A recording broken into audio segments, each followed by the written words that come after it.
Welcome to Online Chanakya Academy.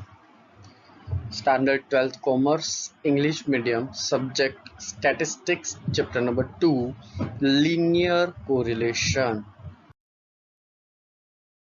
Example 24. A transport company want to know the relation between driving experience and the number of accidents by the driver.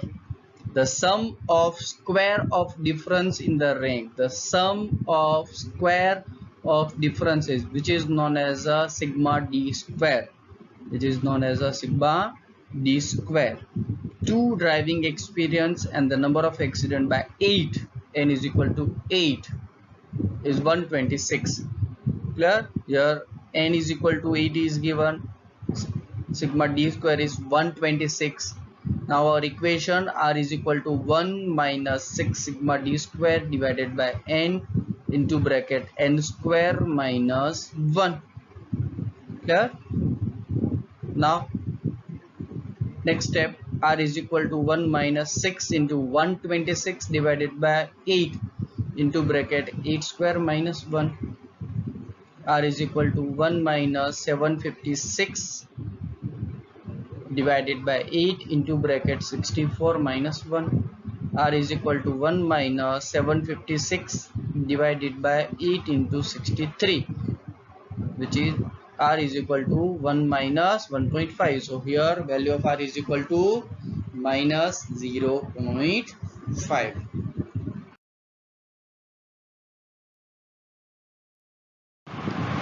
Example number 25. 10 students selected from various schools of a district were ranked on the basis of their proficiency in sport and general knowledge. The rank correlation coefficient obtained from that data was found is 0.2. Here value of R is given 0.2. Total number of students n is equal to 10. It was noticed that the difference in the rank of two attributes for one of the student was taken as a 3 instead of 2. It means here we wrongly taken D as a 3 instead of 2. It means wrong D will be 3, correct D will be 2. So we have to rectify our rank correlation coefficient. Clear? Now first we find sigma d square, then we can rectify our d square. Clear? So first we find sigma d square. Here r is equal to 1 minus 6 sigma d square divided by n into bracket n square minus 1. Here value of r 0.2 is equal to 1 minus 6 sigma d square divided by 10 into bracket 100 minus 1. End it out. So 0.2 is equal to 1 minus 6 sigma d square divided by 990. Now here we change place of 0.2 and 6 sigma d square divided by 990. Here 6 sigma d square will be negative, so here it will be positive. 0.2 is positive, so on right side it will be negative. So 6 sigma d square divided by 990 is equal to 0.8. So sigma d square cross multiplication is equal to 0.8 into 990 divided by 6. So sigma d square is equal to 132, but this is a wrong, because here one observation is taken as a 3 instead of 2. So first here we rectified our sigma d square. So correct sigma d square is equal to 132 minus square of wrong d and plus square of correct d. Clear? So correct sigma d square is equal to 132 minus 3 square plus 2 square. So correct sigma d square is equal to 132 minus 9 plus 4. So sigma d square is equal to 127. Clear?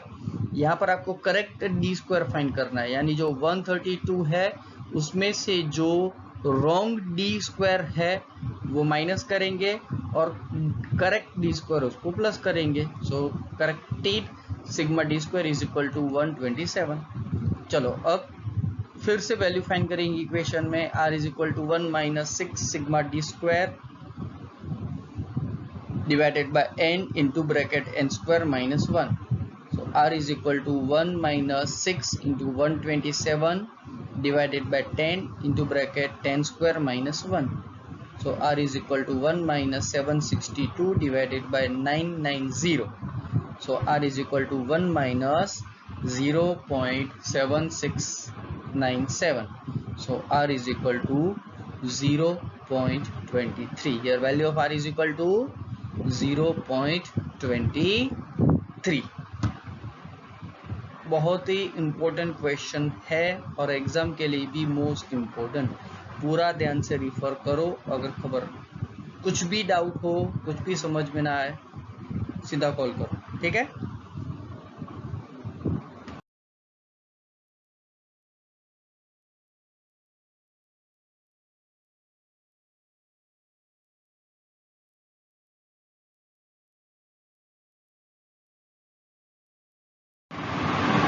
Example 26 most important है।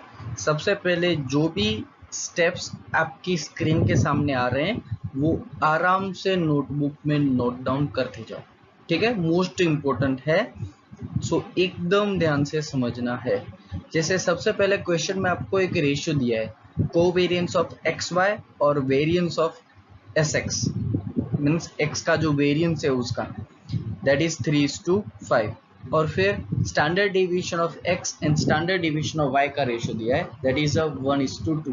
चलो पहले हम इन दोनों को थोड़ा अलग से record कर रहे हैं। जैसे फर्स्ट जो रेशियो है covariance of x y and variance of x is equal to 3:2 ratio, that means इसे हम डिवाइड के रिलेशन में भी लिख सकते हैं ना। It means covariance of x Y divided by S x square is equal to 3/5। चलो अब जो स्टैंडर्ड डेविएशन है उसको भी हम सेम डिवाइड के रिलेशन में लिखेंगे, means standard deviation of x divided by standard deviation of y is equal to 1/2। लेकिन यहाँ पर हमारे पास जो इक्वेशंस हैं, जैसे हमारी जो इक्वेशन है अगर आपको याद हो, covariance of x Y divided by S x into s y, लेकिन यहाँ पर तो डायरेक्ट कोई भी ऐसी वैल्यू आपके पास नहीं है, ठीक है। तो अब हम क्या करेंगे, थोड़ा इक्वेशन में ट्विस्ट करने की ट्राई करेंगे। जैसे चलो अभी डायरेक्ट कोई वैल्यू है नहीं, इक्वेशन में आगे कुछ आपसे हो भी नहीं रहा है, चलो एक काम करते हैं, इसके सॉल्यूशन, यहाँ पर एस स्क्वायर एक्स है ना। चलो तो हम क्या करेंगे, ये जो पूरी इक्वेशन है ना उसको एस एक्स से मल्टीप्लाई और डिवाइड दोनों करने का रीजन क्यों, कि आप कोई भी इक्वेशन की फॉर्मेट चेंज करो लेकिन वैल्यू नहीं बदलनी चाहिए। जैसे इस इक्वेशन को मैं पहले 10 से मल्टीप्लाई करूं, बाद में 10 से डिवाइड करूं, तो इससे वैल्यू तो चेंज नहीं होती, सिर्फ लिखने का फॉर्मेट चेंज हो रहा है, क्लियर। चलो अब नेक्स्ट स्टेप में हम क्या करेंगे, जो y और x की वैल्यू है ना उसका सिर्फ प्लेस चेंज करेंगे। जैसे 2 into 3 6, 3 into 2 6, यानी मल्टीप्लाई में आप प्लेस तो चेंज कर सकते हो। सो हमारा नेक्स्ट स्टेप बना covariance of x Y divided by S x into S x, clear, divide में, और पूरे को मल्टीप्लीकेशन में s x divided by S Y.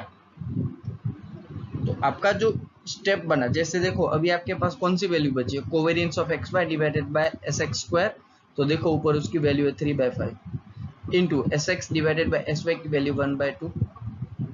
Good, चलो वैल्यू पुट कर दो, 3/5 into 1/2, so the value of R will be 0.3।